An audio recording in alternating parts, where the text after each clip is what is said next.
ठीक है, prosthetic group का एग्जाम्पल भी अपन ने देख लिया था। प्रोस्थेटिक ग्रुप का एग्जाम्पल हीम किसमें था, पेरोक्सीडेसेस और कैटालेसिस में। तो अपने पास अब सेकंड आएगा coenzymes.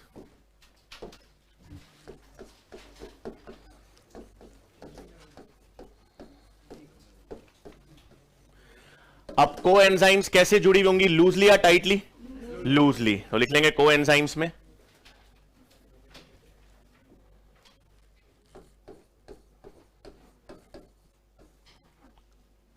they are loosely or transiently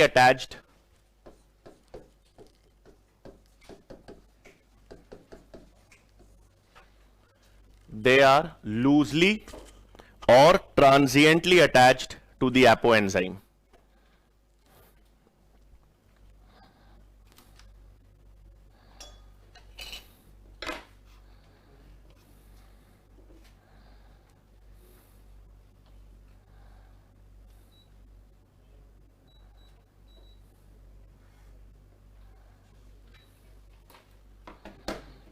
They are loosely or transiently attached to the apoenzyme.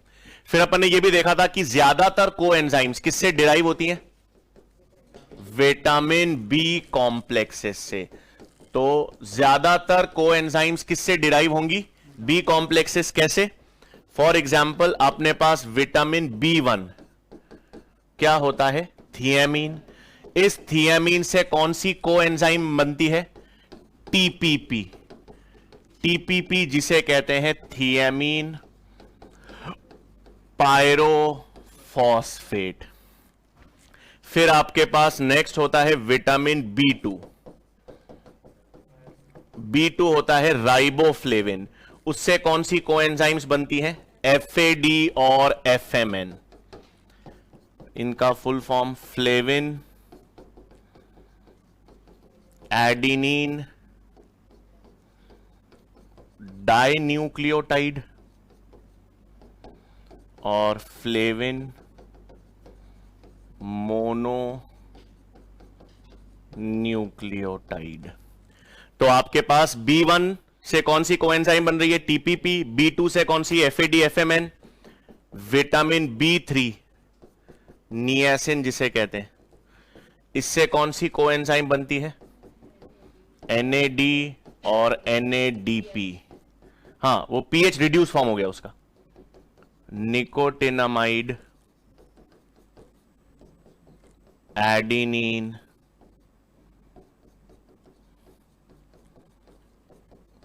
Dinucleotide. P का मतलब है फॉस्फेट। तो B1 हो गया, B2 हो गया, B3 यहां पे मैं लिखा हूं, जगह नहीं है। फिर आपको पता होना चाहिए विटामिन B6। B6 होता है पेरिडॉक्सिन।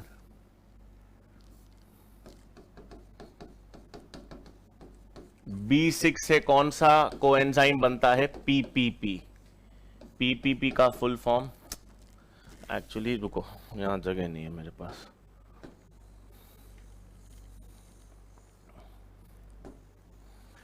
पहले यहां तक लिखते हैं फिर नेक्स्ट मैं करूंगा, मैं लिखेंगे। हाँ, ओके, हाँ, तो इसमें लिखेंगे पहले next point, most coenzymes are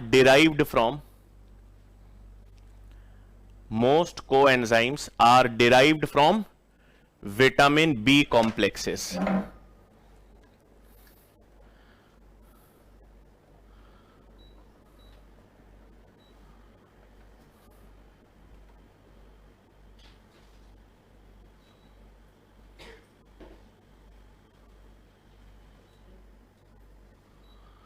most coenzymes are derive from vitamin B complexes. ये लिख लो, B1 से टीपीपी, B2 से एफएडी एफएमएन,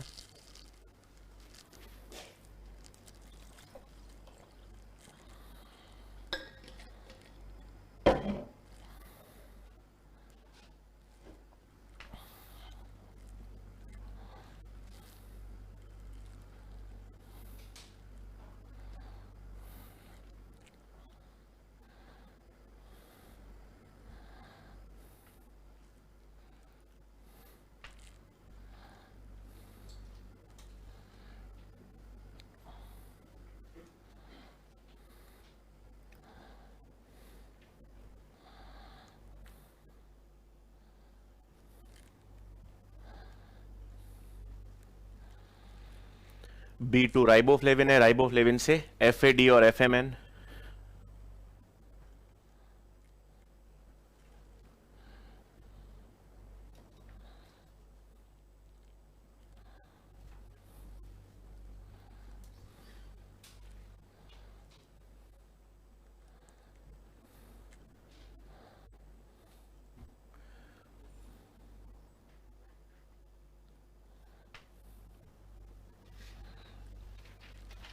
B3 है नियासिन।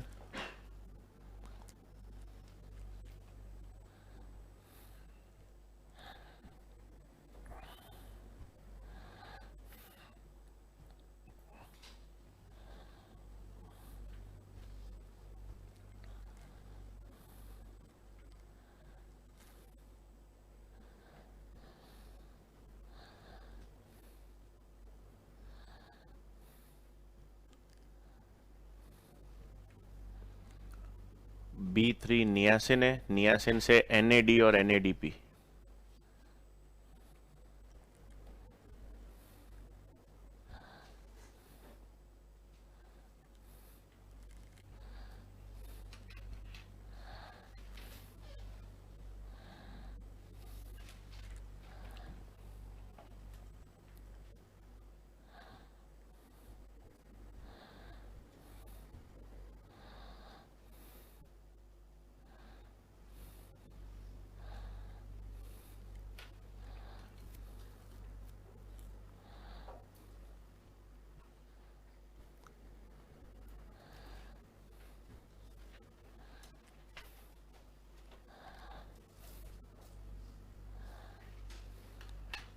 लिख लिया?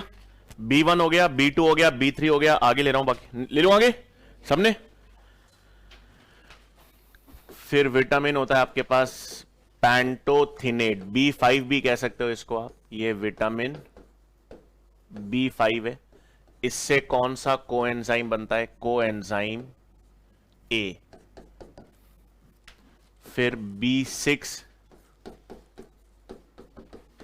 जिसे कहते हैं पेरिडॉक्सिन, इससे आपके पास बनता है PPP, पेरिडॉक्सल फॉस्फेट। और फाइनली बायोटिन एक विटामिन होता है, इट इज कोएंजाइम ऑफ कार्बोक्सिलेसिस। तो ज्यादातर कोएंजाइम्स किससे बने हुए हैं? विटामिन बी कॉम्प्लेक्सेस से, B5 पैंटोथिनेट से कोएंजाइम है, B6 पेरिडॉक्सिन से पेरिडॉक्सिल फॉस्फेट कोएंजाइम है, बायोटिन से कोएंजाइम ऑफ कार्बोक्सिलेसिस।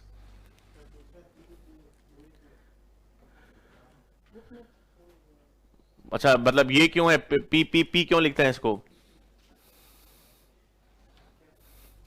एक्चुअली इसका पूरा नाम होता है पेरिडॉक्सिल पायरोफॉस्फेट, तो PPP।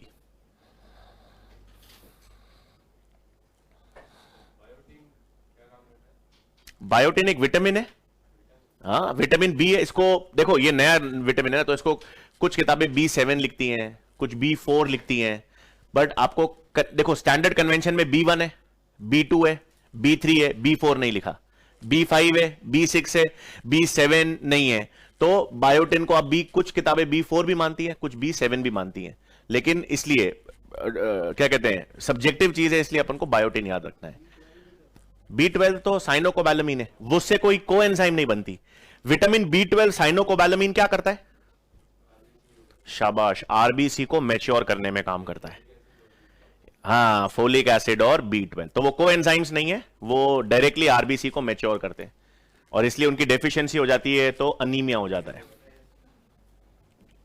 और इसलिए दूध से दही बनाते हैं, तो दही का फायदा यही है, rich source of vitamin B12। अगर आप वेजिटेरियंस हो तो वेजिटेरियन में ज्यादा ऑप्शंस नहीं होते B12 के लिए, इसलिए हर वेजिटेरियन आदमी में B12 की डेफिशिएंसी बहुत कॉमन होती है, D3 की डेफिशिएंसी और B12 की, क्योंकि वेजिटेरियन डाइट में आपके पास दही, कर्ड ही एक मेजर सोर्स है B12 का। थोड़ी बहुत हरी सब्जियां हैं, बट हरी सब्जियों में इतना B12 नहीं होता जितना कर्ड में होता है। और नॉन वेजिटेरियंस हो तो आप मछलियां खाओ दबा के, अंडा, मछलियां भर भर के विटामिन B12 है।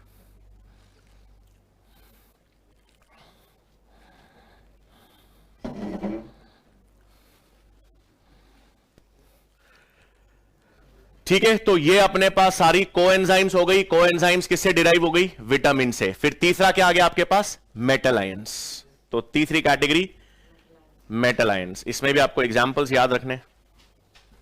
ये लिख लिया? डन। तो अब अपने पास तीसरा आ जाता है मेटल आयंस। अब मेटल आयंस में आपको क्या क्या ध्यान में रखना है? जिंक याद रखना है, सबसे इंपॉर्टेंट। अब जिंक कौन कौन सी एंजाइम्स का को फैक्टर होता है? नहीं नहीं, जिंक किन किन एंजाइम्स का? शाबाश, वेरी गुड। अल्कोहल डिहाइड्रोजिनेसिस, इनका को फैक्टर जिंक है। एक पैंक्रियाज में डाइजेस्टिव एंजाइम होती है कार्बोक्सीपेप्टिडेसिस। बहुत अच्छा, कार्बोक्सीपेप्टिडेसिस। और अपने शरीर की फास्टेस्ट एंजाइम जो आरबीसी में होती है, कार्बोनिक एनहाइड्रेस।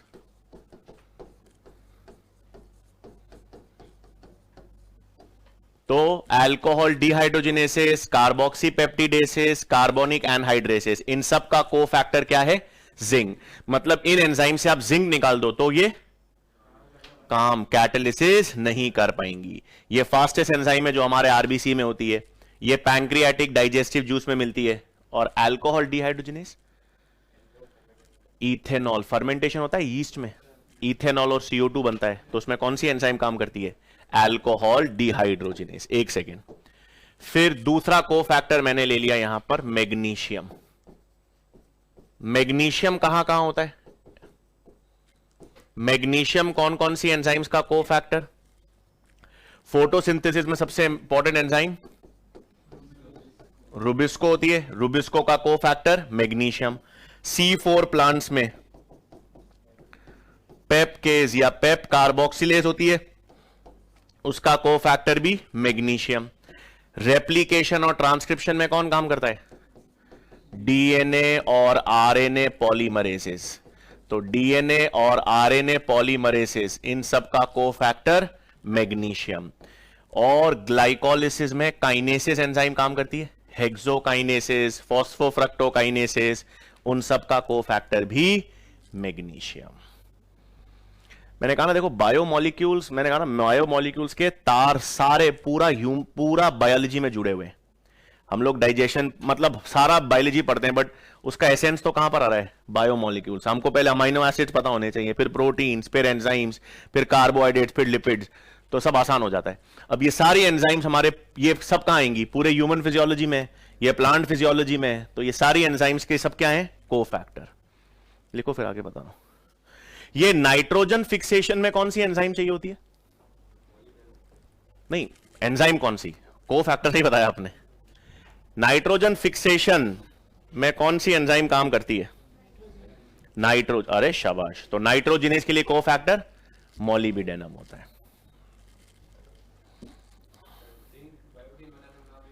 हाँ, तो पर बायोटिन तो खुद को एंजाइम हो गया ना, तो मैन्युफैक्चर में काम करता है।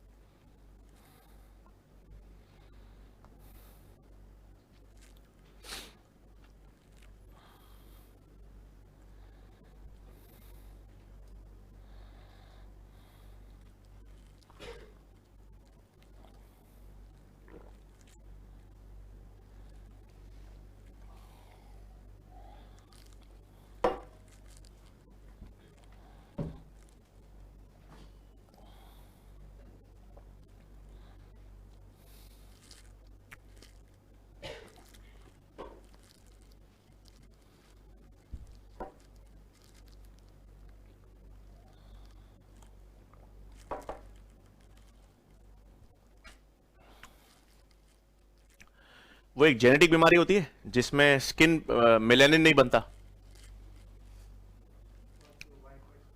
वाइट वाइट पूरा स्किन हो जाती है क्योंकि मेलानिन नहीं बनता। वो जेनेटिक बीमारी को क्या कहते हैं? एल्बिनिज्म। ठीक है ना, तो एल्बिनिज्म में मेलानिन पिगमेंट क्यों नहीं बन पाता? ये स्किन पिगमेंट क्यों नहीं बनता? क्योंकि एंजाइम की कमी होती है। कौन सी एंजाइम की? टायरोसिनेस। तो टायरोसिनेस एंजाइम का को फैक्टर क्या होता है? कॉपर। अभी अपन देख, ये लिख लिया? नहीं, लिख लो। यहां पे लिख लो मेटल आयंस ये एंजाइम के साथ कोऑर्डिनेशन बॉन्ड्स बनाते हैं, यहां पे मैं लिख लूं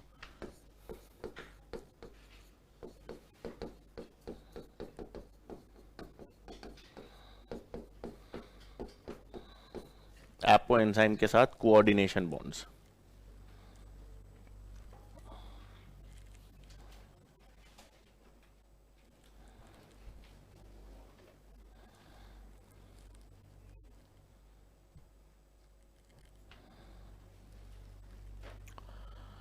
डन, ले लूं आगे, डन सबने।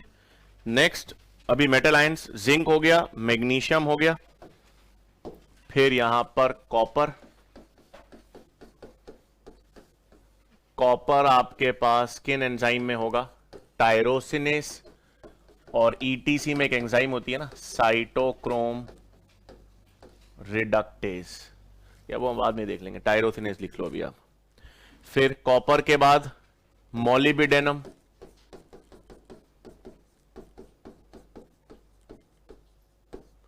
मॉलिब्डेनम होता है नाइट्रोजिनेस एंजाइम का कोफैक्टर। और निकल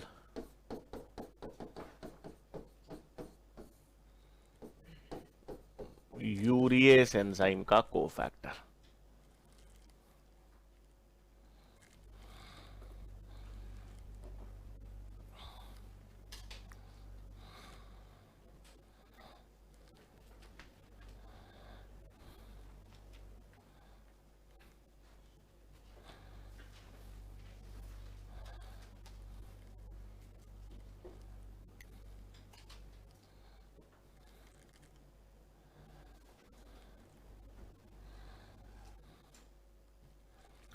ठीक है, तो ये सारे नॉन प्रोटीन पार्ट्स थे जो एंजाइम के साथ जुड़े हुए हैं और उसको कैटालिटिक एक्टिविटी दे रहे हैं, और इनको हटा देने पर एंजाइम कैटालिसिस नहीं कर पाएगी।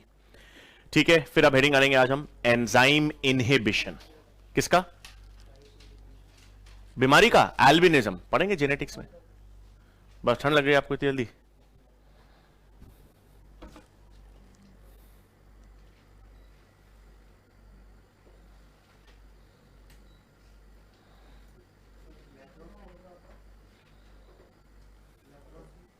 लेप्रेसी तो कुछ रोग बैक्टीरिया से होता है, माइकोबैक्टीरियम लेप्री एक बैक्टीरिया होता है, उससे लेप्रेसी होती है। वो तो इन्फेक्शियस डिजीज है, एक व्यक्ति से दूसरे व्यक्ति को फैलता है। और जब भी तो कहते हैं उनको आप उनके हैंडशेक से या उनसे कांटेक्ट में आने पर एक बैक्टीरिया वो दूसरा बैक्टीरिया से ट्रांसफर होता है। तो लेप्रेसी तो बैक्टीरियल डिजीज है, इन्फेक्शियस डिजीज है, जेनेटिक थोड़ी है। ठीक है, तो ये हमारे पास क्या हो गया, कोफैक्टर्स सारे हमने देख लिए। अब हेडिंग डालेंगे एंजाइम इनहिबिशन।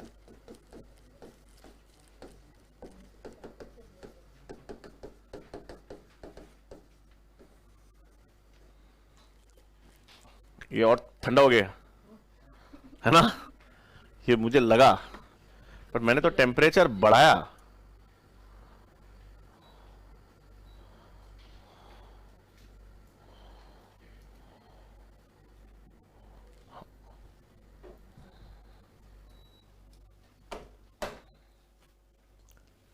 पीछे चालू है, पीछे बंद है,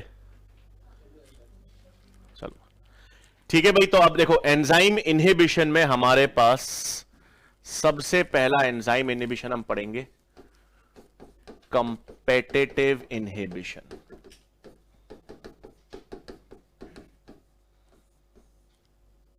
अब एक मिनट, ये मेरे पास एंजाइम है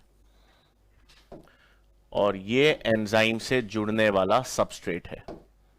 अब अगर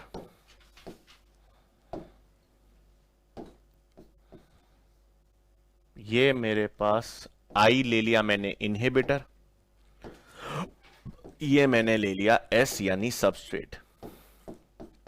अब यहां पर क्या हो रहा है, ये एंजाइम की एक्टिव साइट है, सब इनहिबिटर जो है वो बिल्कुल सबस्ट्रेट के जैसा है, और क्योंकि उसका शेप बिल्कुल सबस्ट्रेट के जैसा है इसलिए इनहिबिटर किसके साथ कंपीट करेगा, सबस्ट्रेट के साथ कंपीट करेगा। किसके लिए? एंजाइम की एक्टिव साइट पर जुड़ने के लिए।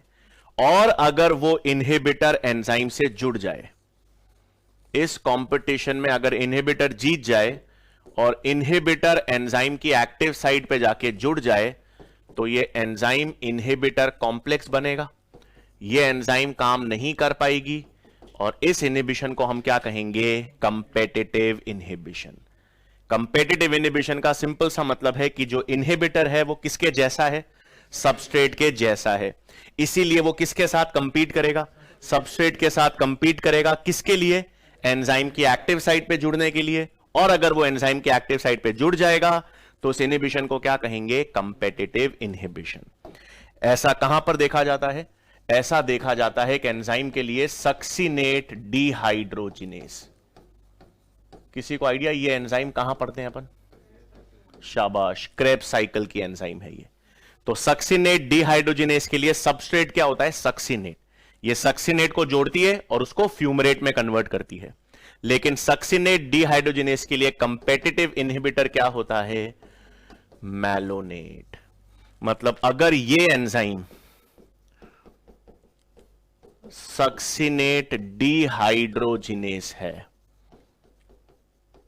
तो इसके लिए सबस्ट्रेट तो क्या होता है? सक्सिनेट, लेकिन इनहिबिटर क्या होता है? मैलोनेट।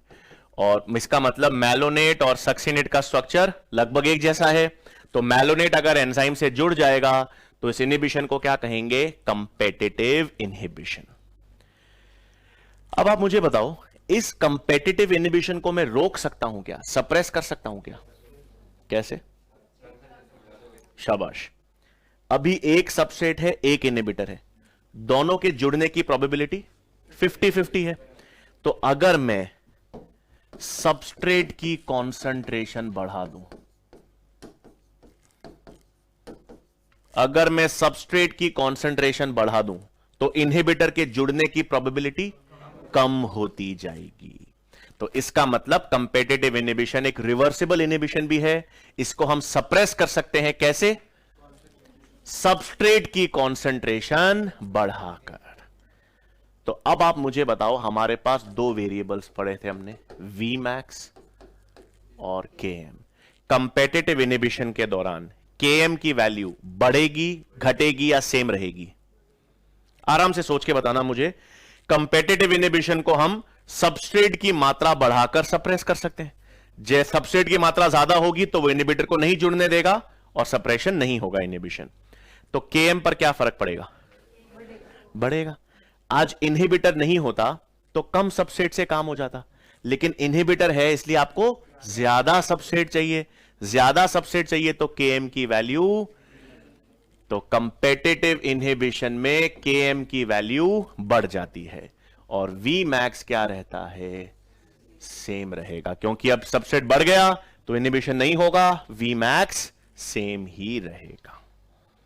लिखेंगे पहला competitive inhibition.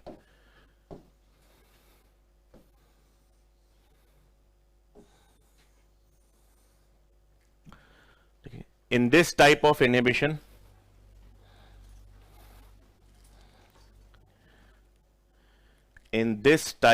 inhibition, the inhibitor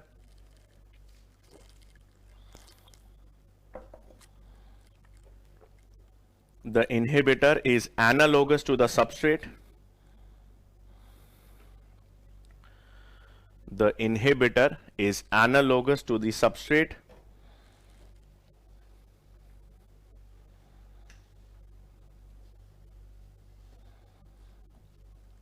The inhibitor is analogous to the substrate and therefore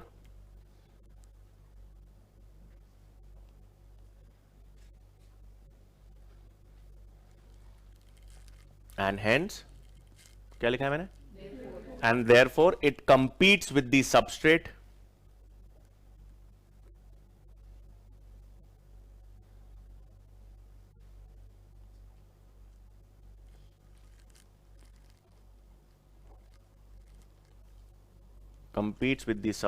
for binding to the enzyme's active site.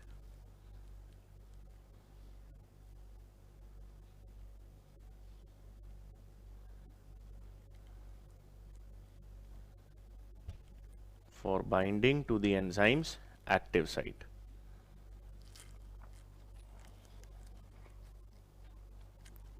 ठीक है, example,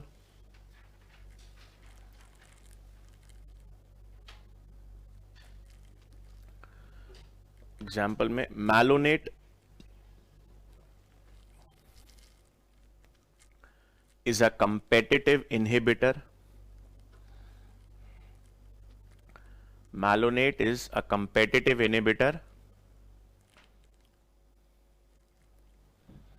A competitive inhibitor for succinate dehydrogenase. A competitive inhibitor for succinate dehydrogenase.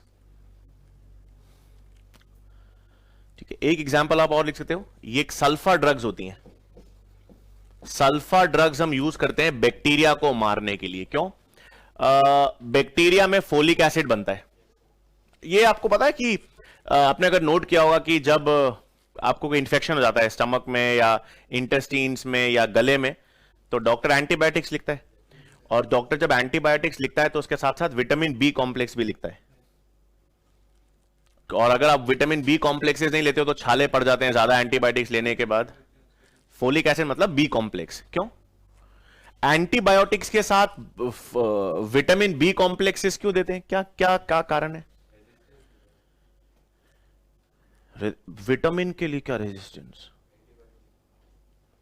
हमेशा antibiotics के साथ doctor folic acid की tablets लिखता है, vitamin B complexes लिखता है। क्या कारण है? छाले नहीं पड़े? क्यों नहीं पड़े छाले? शाबाश, वेरी गुड।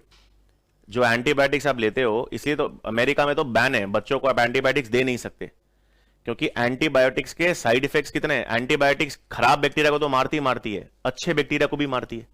और अच्छे बैक्टीरिया जो आपके इंटेस्टीन्स में है, जो विटामिन बनाते हैं।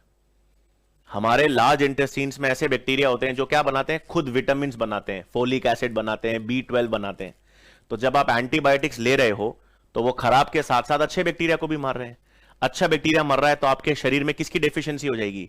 विटामिन की। उसको ओवरकम करने के लिए विटामिन बी कॉम्प्लेक्सेस के सप्लीमेंट देते हैं। मतलब बैक्टीरिया खुद क्या बनाता है? Folic acid. तो अगर आपको किसी बैक्टीरिया को मारना हो तो उसके लिए हम सल्फा ड्रग्स भी यूज करते हैं। तो सल्फा ड्रग्स क्या करती हैं? ये मिमिक करती हैं पैरा अमीनो बेंजोइक एसिड को, और इसके कारण बैक्टीरिया में क्या नहीं हो पाती? Folic acid synthesis. तो दूसरा एग्जांपल लिख लेंगे, sulfa drugs. Sulfa drugs mimic, sulfa drugs mimic para amino benzoic acid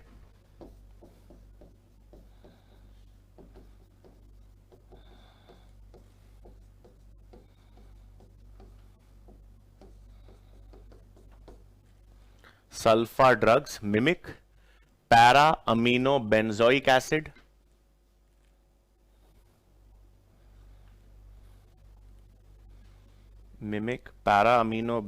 acid and inhibit folic acid synthesis in bacteria.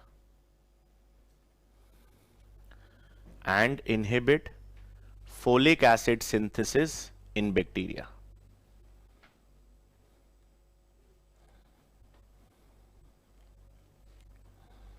Inhibit folic acid synthesis in bacteria.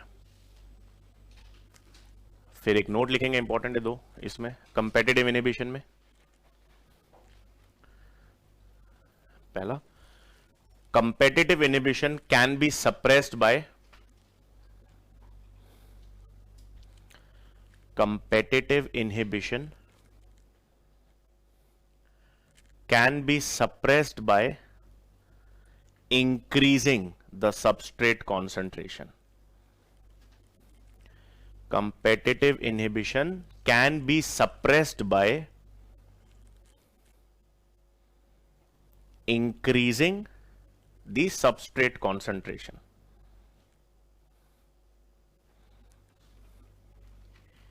Suppressed by increasing the substrate concentration. और next point मतलब note में लिख लेंगे, for competitive inhibition, for competitive inhibition Vmax increases sorry, Km increases and Vmax remains the same. For competitive inhibition, Km increases and Vmax remains the same. Km क्यों बढ़ रहा है? क्योंकि आपको ज्यादा सबस्ट्रेट यूज करने पड़ रहे हैं और के Vmax की वैल्यू सेम रहेगी. ठीक है, कंपेटिटिव इनहिबिशन में आप ये बनाना चाहो तो बना लो. सक्सिनेट डिहाइड्रोजनेस है तो सबस्ट्रेट है सक्सिनेट, इनहिबिटर है मैलोनेट.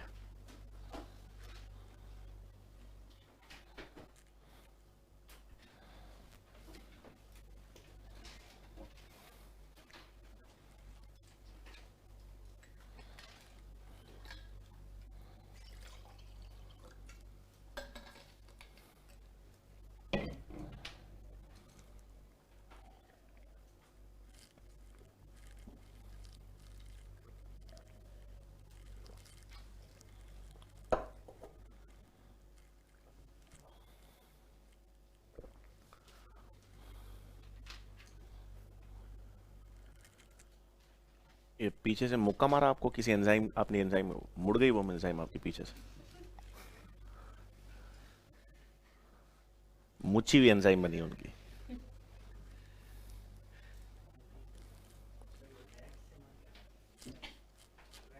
रेड नहीं यूज करूं, सॉरी, रुको चेंज कर लेते हैं इसको. क्या लूं यार, और तो ये देखें, नहीं ये भी नहीं करेगा काम.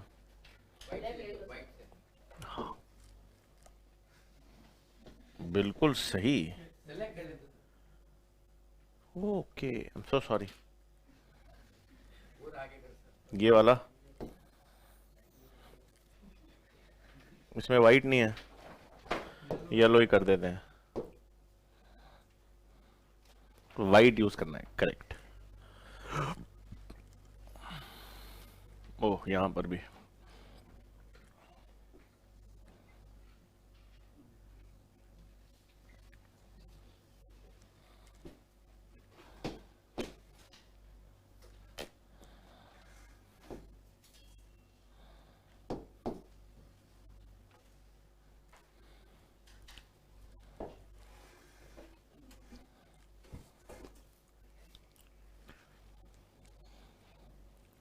अब दूसरा आता है नॉन कंपेटिटिव इनहिबिशन. ऑब्वियसली बात है, इसका उल्टा ही होगा. नॉन कंपेटिटिव का मतलब है जो इनहिबिटर है उसका शेप सबस्ट्रेट के जैसा नहीं होगा. ठीक है, ये बन गया. तो एक मिनट, यहां पर अब मैंने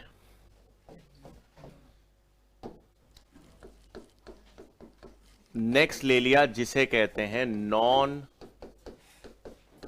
competitive inhibition. Non competitive inhibition में ये मैंने एक एंजाइम बना दी.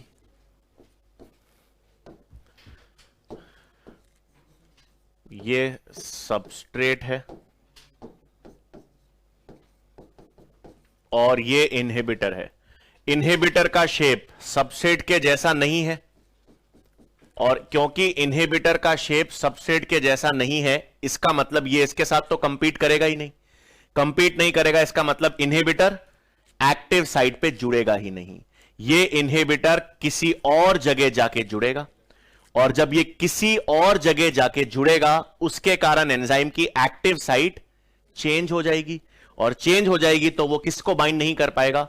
सबस्ट्रेट को. और इस तरह के इनहिबिशन को क्या कहेंगे? Non competitive. तो नॉन कंपेटिटिव में inhibitor binds to a site other than the active site. वो एलोस्टेरिक साइट भी हो सकती है, कोई और साइट भी हो सकती है, लेकिन क्या नहीं होगी? एक्टिव साइट पे नहीं जुड़ेगा.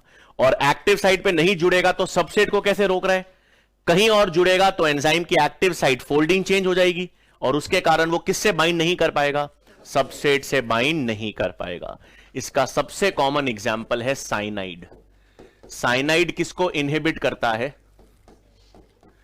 साइटोक्रोम ऑक्सीडेज एंजाइम को. Cytochrome oxidase etc, electron transport chain में पढ़ते हैं, उसको इनहिबिट कौन करता है? साइनाइड. किस तरीके से? Non competitive inhibition. अब आप मुझे बताओ, इस इनहिबिशन को मैं सबस्ट्रेट की कॉन्सेंट्रेशन बढ़ाकर रोक सकता हूं? आप कितना भी सबसेट बढ़ाओ उससे क्या फर्क पड़ रहा है, इनहिबिटर तो कहीं और जाके जुड़ रहा है, उसके कारण एक्टिव साइट चेंज हो रही है, तो सबस्ट्रेट बाइंड नहीं कर सकता।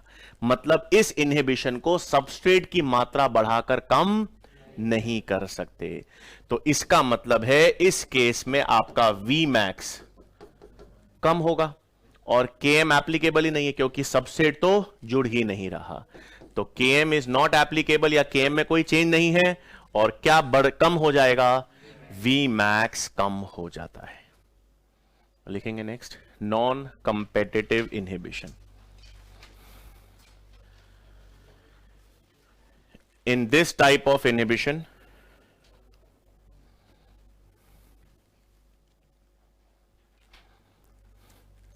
in this type of inhibition, the inhibitor binds,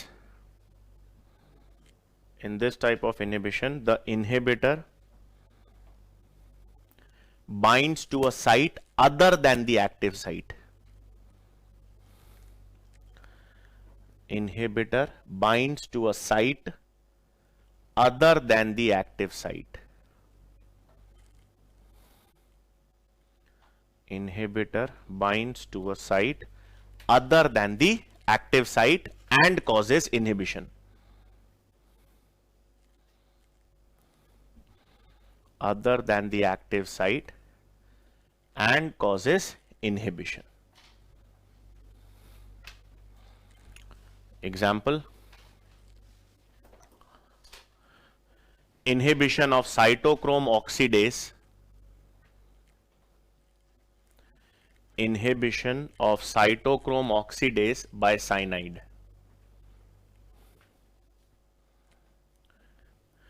Inhibition of cytochrome oxidase by cyanide. Of cytochrome oxidase by cyanide.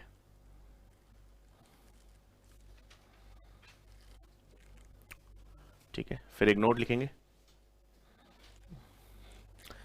this inhibition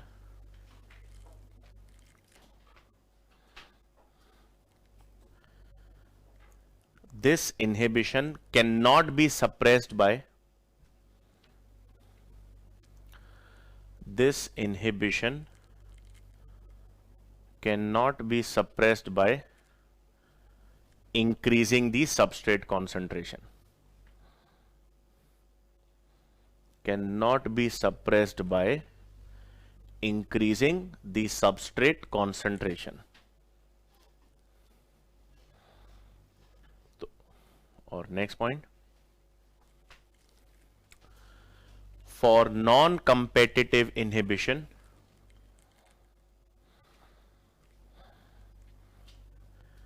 for non-competitive inhibition, Km remains same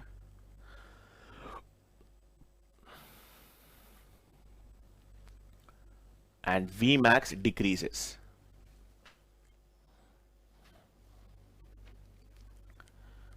Km remains same and Vmax decreases. ठीक है, अब देखो इस पे question करते हैं, आप लोग मुझे बताना,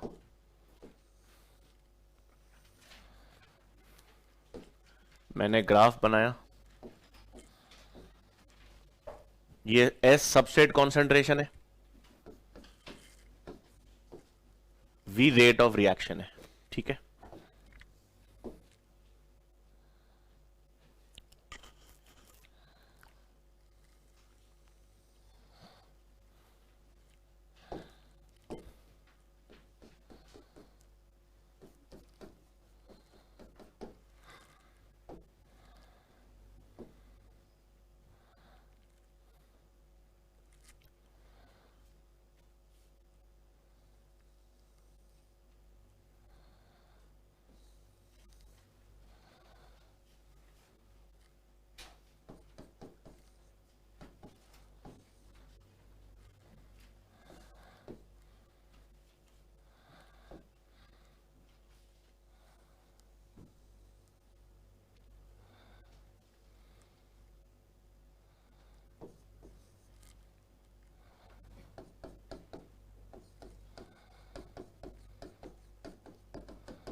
तीन ग्राफ है, ए, बी और सी, और तीन टर्म्स मैंने आपको दिए, competitive inhibition, non competitive inhibition, enzyme substrate kinetics. कौन सा ग्राफ कौन सा प्रोसेस दर्शा रहा है ये आपको मैच करना है। मतलब competitive inhibition A B C में से कौन सा ग्राफ है, non competitive inhibition A B C में से कौन सा है, और enzyme substrate kinetics A B C में से कौन सा है। आराम से टाइम, लेकिन मेरे को जवाब इस बार सही चाहिए। आराम से सोचना, वापस देखो, अपन ने तीनों प्रोसेसेस पढ़े, एंजाइम सबस्ट्रेट काइनेटिक्स सब अपन ने पढ़ा है। अभी अपन ने कंपेटिटिव इनहिबिशन देखा है और नॉन कंपेटिटिव। ए,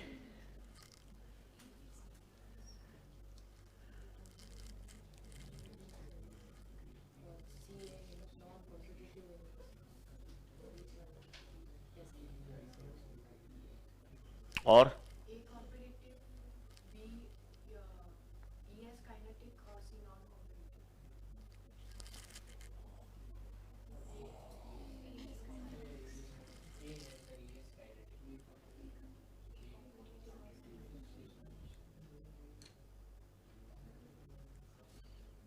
सब जवाब एक बार सब दो, गलत सही तो फर्क ही नहीं पड़ रहा।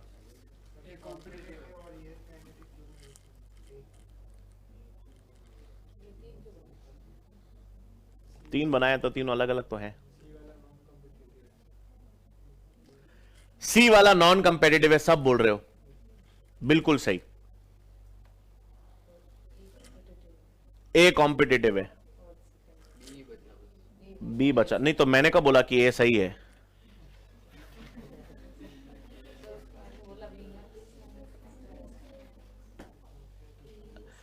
ए और बी वाला ग्राफ देखो, ए और बी में वी मैक्स तो सेम ही है, ए और बी में वी मैक्स तो दोनों में सेम ही आ रहा है लगभग।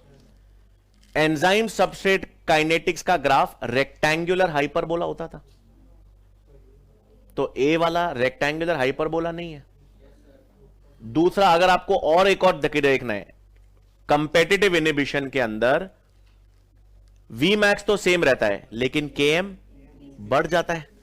तो आप देखो के एम किसका बढ़ा हुआ है।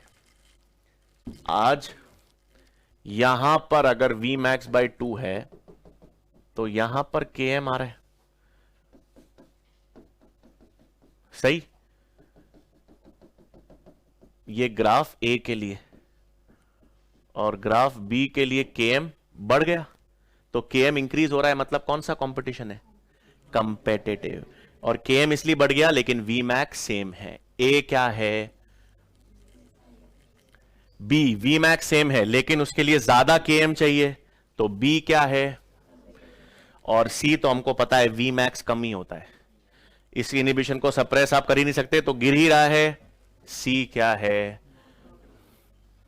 आ रही बात समझ में, बना लो graph.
Done.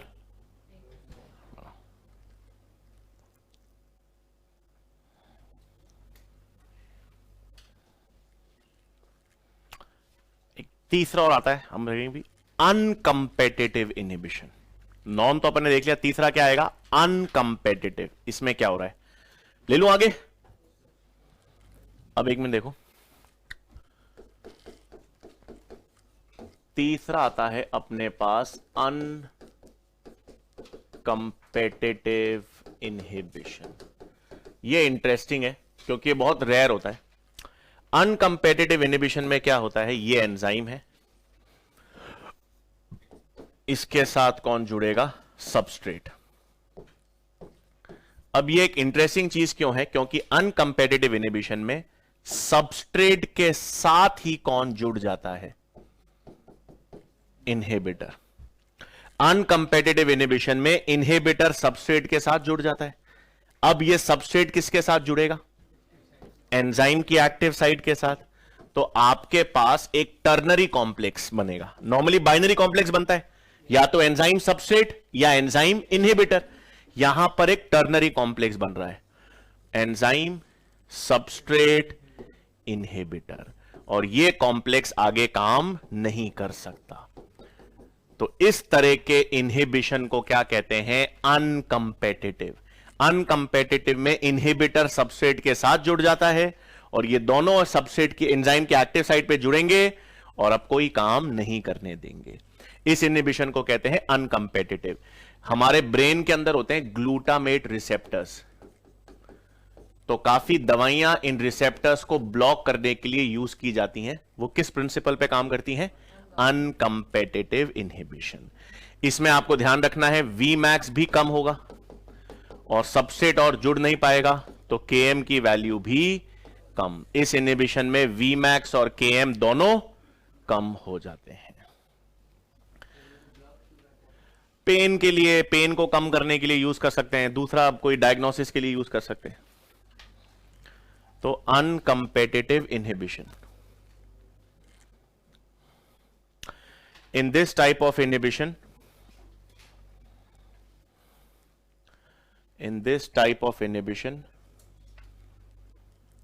the inhibitor binds to the substrate,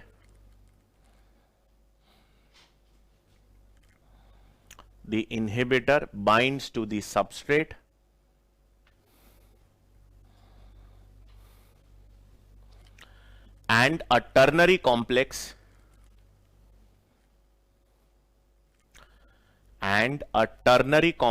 of enzyme substrate inhibitor is formed.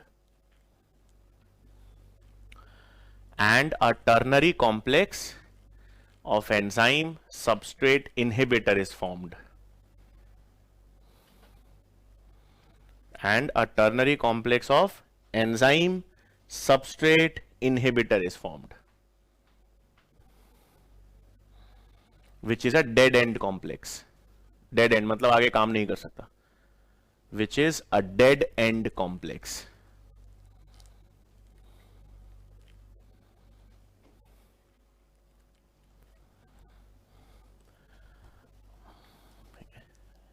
Example,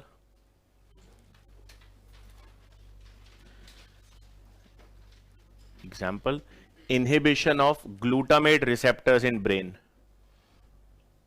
Inhibition of glutamate receptors in brain.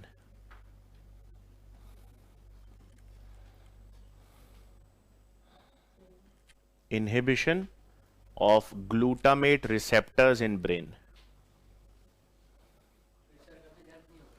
नहीं लोकलाइज। देखो नर्वस सिस्टम हम पढ़ेंगे ना, मतलब उसमें वैसी पहली चीज तो ये कि दर्द अच्छी चीज है खराब चीज है। हाँ, पेन इज गुड, ऐसा दिल टूटने वाला नहीं, but physical pain is good because pain tells you what is wrong with your body. आज आपको दर्द होगा तो आपको पता चलेगा यार यहां कुछ गड़बड़ है, और उसका मतलब pain as a symptom is good, क्योंकि आपको यह पता चल रहा है कहां पर क्या दिक्कत है, कहां पे क्या खराबी है। लेकिन फॉर एग्जांपल आपको कोई सर्जरी करनी है, कोई ऑपरेट करना है, तो उसमें आप पेन रिसेप्टर्स को ब्लॉक कर देते हो, सुन एनेस्थीसिया देते हैं, तो वो कौन सा, ये पेन को सेंस करने वाला ब्रेन का कौन सा पार्ट होता है? जैसे यहां पर तेज मुक्का पड़ा है, आप कोई दबा रहा है, तो ये स्किन बता रहा है दर्द हो रहा है या ब्रेन बता रहा है दर्द हो रहा है? ब्रेन बता रहा है दर्द हो रहा है। तो यहां से रिसेप्टर्स हैं, रिसेप्टर से एक सेंसरी न्यूरॉन निकला, वो ब्रेन के कौन से पार्ट को इंफॉर्मेशन देगा? अरे हाँ, ब्रेन सेंट्रल, पर ब्रेन का कौन सा सेंटर? हाँ सेरिब्रम, सेरिब्रम भी करेगा सारा वॉलेंट एक्टिविटी। कौन सा? सेरिब्रम में भी तो अलग अलग लोब्स हैं। ये कौन सा है? फ्रंटल। ये टेम्पोरल, कान की ये कनपट्टी वाला टेम्पोरल, जहां आशीर्वाद देते हैं मां बाप, वो पेराइटल। पीछे ऑक्सीपिटल। तो ये पेन की इंफॉर्मेशन ना पेराइटल। ऑक्सीपिटल तो देख रहा है, ऑक्सीपिटल तो सारी इंफॉर्मेशन विजन की है, देखने वाली है। टेम्पोरल कान के पास है, सुनने वाली, स्मेल वाली इंफॉर्मेशन है। फ्रंटल तो आपका सारा मोटर एरिया है, बोलना, intelligence, IQ, reasoning, creativity, intelligence, decision making, personality, सब फ्रंटल लोब। पेराइटल, ठंड लग रही है, कौन बता रहा है आपको? Parietal lobe. गर्मी लग रही है, पसीना, कौन बता रहा है? Parietal lobe. ऐसे कांच में देख के अपने आप को निहार रहे हो, कौन बता रहा है? Parietal lobe. घड़ी में देख के समय देख रहे हो, अरे यार छोड़ ही नहीं रहे सर, कौन बता रहा है? Parietal lobe. यार ये तो ब्रेन, एक कहावत है ना, your brain is like a river not a rock. अर्थात कवि इस पंक्ति के माध्यम से कहना चाह रहे हैं कि भाटो नहीं है, नदी है।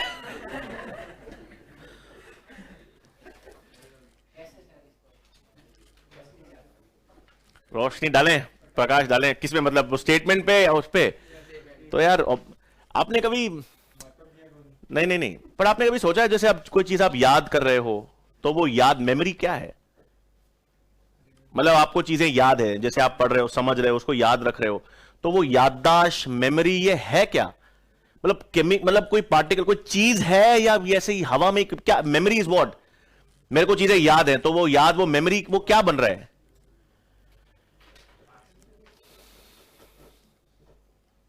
मतलब इतनी इंट्रीग तो यार थोड़ी होनी चाहिए ना। जब आप नर्वस सिस्टम आपने पढ़ा होगा तो ऐसा कहां से इंफॉर्मेशन क्यों जा रही है, कैसा पढ़ेंगे नर्वस सिस्टम जबरदस्त। मतलब आपको, मतलब वो चैप्टर के बाद आपको ऐसा दिमाग खुल जाएगा आपका। मैं तो यार कुछ ही पढ़ा दूंगा, मेरे तो क्या है, फर्क पड़ रहा है